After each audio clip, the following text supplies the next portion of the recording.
So, how are we?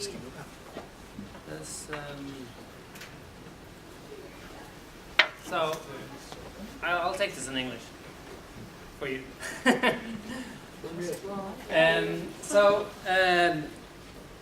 Unlike the two previous presentations, which you can actually quite easily put to some use, this one is probably not something everyone will do in their lifetime.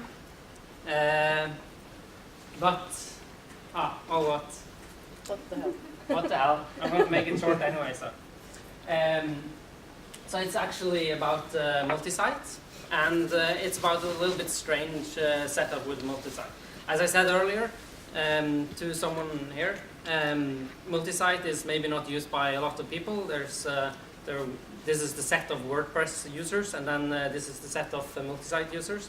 And of that same, this will probably be interesting to the infinite small set of Multisite users.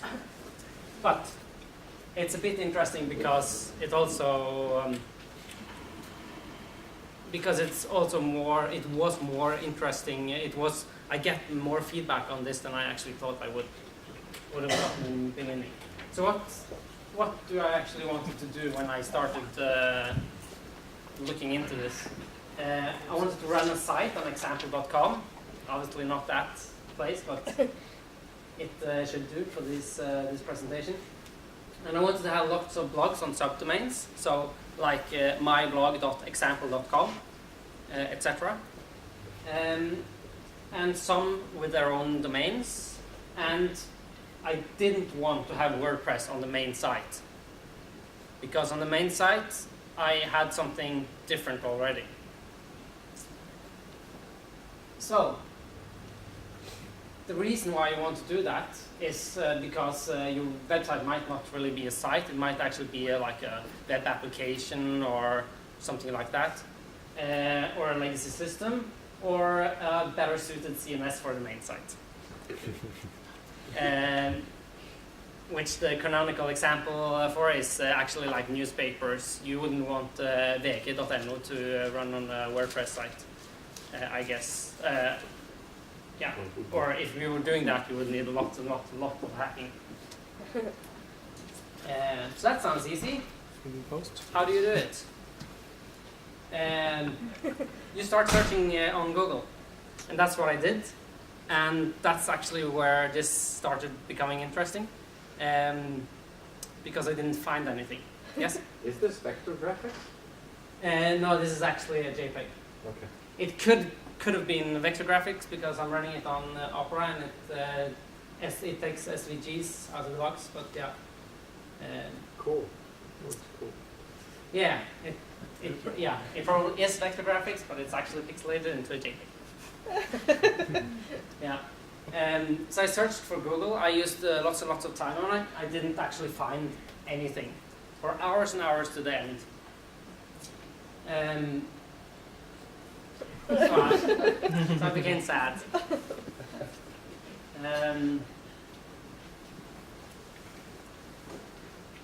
Must be a better way to do this. And that obviously is to just fix it. Or actually, in that case, research it, read the code, try to find out how can I do this. The thing is, with WordPress, I always use WordPress, and I always have used WordPress as more like a ready-made system. And if it doesn't do what I want to do, then I actually use way too much time looking up a tutorial or a plugin or a customization or something like this that does what I want to do, instead of actually just doing it myself. And I don't really know why I do that, but I have almost never fixed anything in WordPress by writing code. I normally just try to find someone else who has done similar stuff. If I write something myself, then I normally, if it's something advanced I need, then I don't use WordPress. Then I write it in Django or or just custom PHP or something. So that's why I used lots of time trying to find a solution. And in the end, it dawned on me, I can actually try to research this myself by actually thinking and knowing how WordPress works and try to fix it. So I started with creating a blog on vp.example.com. Nice and easy. And tried making a subdomain site, and then of course you will get this. You'll get my site.vp.example.com, which is not very cool.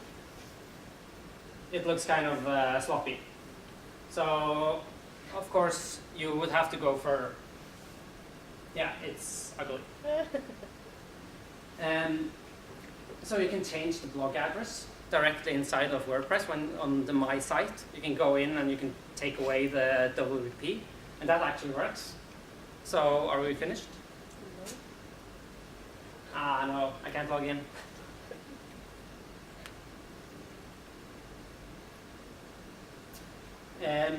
This is actually not the solution for the logging in problem, but it's part of the how-to actually requires it, the WordPress MU domain mapping. That one gives you the ability to map your custom domain to a blog. So instead of mysite.example.com, some sites can have like mysite.com as well connected. This is more or less part of the login fix. The problem is that WordPress sets a cookie with the login credentials when you log in to the admin, and it actually uses the cookie wp.example.com, and of course that cookie won't be sent to your site when you actually change the URL. So you would have to override that part. And in the site you also need to actually do this.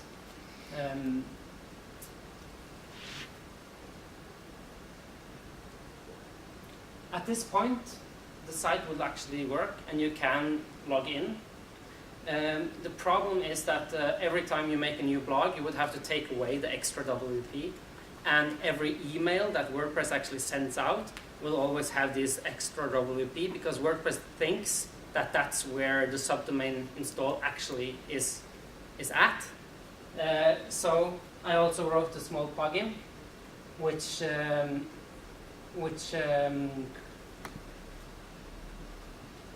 what does it do? It takes away the WP, and it makes WordPress think and understand that it's actually or think that it's running on example.com, although it really isn't. So, and this is the part which might be a little bit more interesting, and that's, I decided, okay, I used so many hours trying to find this out, and it's super easy, but it's kind of like you need a few different tweaks here and there, so it's not obvious. And since I actually started searching for a solution and used so much time on searching for a solution, much more time than I actually used just fixing it, then I found out, well, I could just blog my solution or write a how-to on my English site. So I did that on jackdal.net, and that was very interesting because suddenly, very quickly, that became the most interesting, the most read article on my tech blog. My tech blog is not very interesting. There's not very much there. I seldom update it, but it's been there for a long time. And when I put this single how-to onto that page, then suddenly I started getting more hits, more and more, and only on this single one. And people started commenting, and most importantly, people started sending me emails quite a lot. I get an email maybe once a month of someone who has followed my how-to and they didn't get it to work. It's always their fault, of course. But yeah, once a month I get that, and they're from all over the place. I had a woman in the United States setting up like a sports site network. I had someone in Poland. There's this Polish magazine that were setting up this, and they contact me and they say, "Oh, can you help us with this? We will pay you for it." Then I always say no, and then I help them anyway without the pay for it. And that was so interesting. That was so fun. Such a small problem. I thought this is only me who will ever do this because it's so strange. But actually, you know, I get these emails and people who are willing to pay for someone who to just fix it. And I guess those people who don't manage to fix it themselves, I think they are in a very big minority. So most of the people who actually come in and read the how-to on the page, I think they follow the steps and they do it and they are happy and everything works, and that's so cool. It's so cool to actually, yeah, be able to help people on this strange small thing. Blah blah blah. So that was my presentation. Are there any questions? Yep. Okay. I've done a similar thing for completely different reasons. And what I have is a multi-site network where it's not just my sites, but I have other random people on it. And I didn't want them coming to my personal blog's domain for their admin panel. So I have a random domain, pressible.net, which they go to visit their admin panel. They go to whatever the URL is. And I just mapped my personal blogs to that site. So I have my root domain, ryanhalley.net, pointing at it, and I also have geek.ryanhalley.net pointed at a different site on that network. And so I could have easily pointed my root domain somewhere else, which would achieve, I think, the same effect as to what you Yeah. done here, just via a different route. Yeah, that's true. You would need 2 domains, and you could map it like that. Of course, yeah. The only thing is that you would probably have to write some extra system to automate that part. I use the domain mapping plugin. Yeah, that could work. Oh, sorry, a point here. The root of my multi-site install is not used. It's actually dead. Mm. So my main domain for my blog is just a random site on the multi-site network. It's not actually the main multi-site network site. Mm. That one just sits there as a dead. Doesn't do anything. Yeah. So you have a nice domain as well, and that has a star send everything to the other domain. So when you create a new site, what do you actually have to do? Does everything just work? I just create a new site and then I map the new domain to it. It just works. Yeah. Okay. That's Just one question. probably a much easier solution. When you're I saying don't a think random domain, Yeah. it's just another domain. It's not the random. It's called pressible.net. Yep. Has Yeah, no yeah, real meaning. yeah. It's just something I chose because it. Yep. Just need I to should talk probably about it. I should update the how to write that as well, because that might actually be a better and easier way if you don't want to for some reason actually do everything on the one side. But it might actually work. I have to test it. There's a catch with what I'm doing, of course. If you've got on your setup, I'm sure probably when you create a new site, the domain automatically works, doesn't it? Yeah, The yeah. subdomain. Mm. Yeah, my system that doesn't work. They need to map the subdomain to it manually. Yeah, that's true. I didn't care about that in my situation, Yeah. but if you needed that, Yeah, That's what we on need. this setup, almost all the sites use the actual. They use the actual name that they get straight away. it's very few sites that actually use the extra domain name. That's only for like maybe my site and tech.net, which actually runs on this. That one doesn't use the standard one, but most actually do.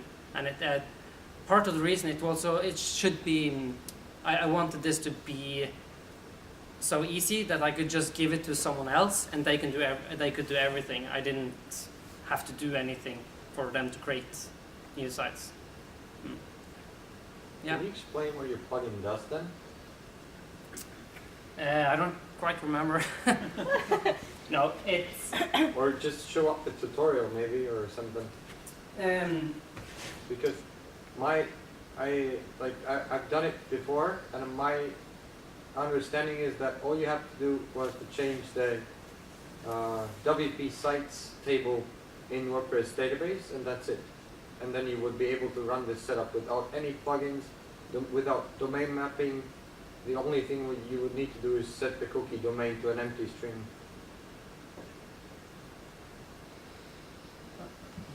So remain, okay.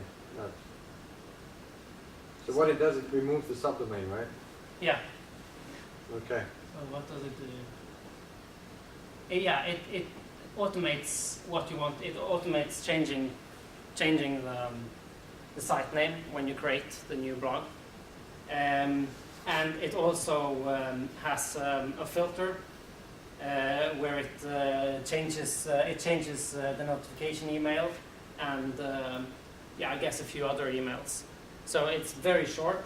Mm-hmm. It basically only it's not. This is not really needed. It's only to make stuff fully automated and nice looking. Okay. Because I just, for some reason, like you said, you can change the domain name, right, to whatever you want for the subdomain install. Yeah. So you don't actually need the domain mapping plugin to run unique domains, top-level domains with WordPress. You can just change it to whatever you want there. But for your problem that you were having is that you actually needed to remove the subdomain where you originally created the site, right? Yeah. Yeah. What you could have done is just removed it in the database in the only sites table, and it would have solved the whole problem. There's my link to my. Yeah, I looked at this. Yeah, this is random. Okay, somebody has posted a link on your blog to my latest article. That's nice, yeah. Thank you. Which basically explains this was that- yours. Yeah. That's a weird coincidence. Yeah. No. The reason is that this doesn't work with the domain mapping plugin. You don't need domain mapping for No, yeah, but I needed the domain mapping plugin because I wanted to have the custom domains. Well, you can have custom domains. That's what I'm showing you. But when you log in to your domain VP config, VP admin, what does it do then? It just goes to your admin screen. And Okay. the reason why it does it is because the cookie domain is empty, so it automatically sets to whatever domain you're using at that point. Oh yeah, but then you can't directly go to another page. You can't go to a separate, unique top-level domain. You have to log in again, but you can switch between the same subdomains. Yeah, okay. Yeah, Well, okay. I did try this. This was the first thing I tried, but that didn't work way back then. Yeah, I discovered this, whatever, it's February 8th this year, so Yeah. it might have been not working before. Yeah. Okay. Yeah. Anyway, the reason is more or less do blog about discoveries you've made. It might help lots of people. And yeah, I should probably also, since it has such a high Google rating right now, I should look into some more ways to do this, which is simpler and which might work in the same way. Because I tried lots of different, more simple things in the beginning. I tried all the simple things I could think of. This was 3.0, and they all had like one small thing that didn't work. So that might be different now. I think it's actually because you tried it when it was 3.0. It was barely off the MU like migration after that, and it was horrible. The sunrise file was really bad, like the domain lookups and everything. So it might have been improved since then. Yeah, definitely. Yeah. Awesome. I set this up, haven't touched it since. Yeah, of course, only updating this up. So, any more questions or comments? No. Okay. Thank you. Thank you. Sorry, I was gonna say thank you for giving a super geeky talk. Yeah. Sorry.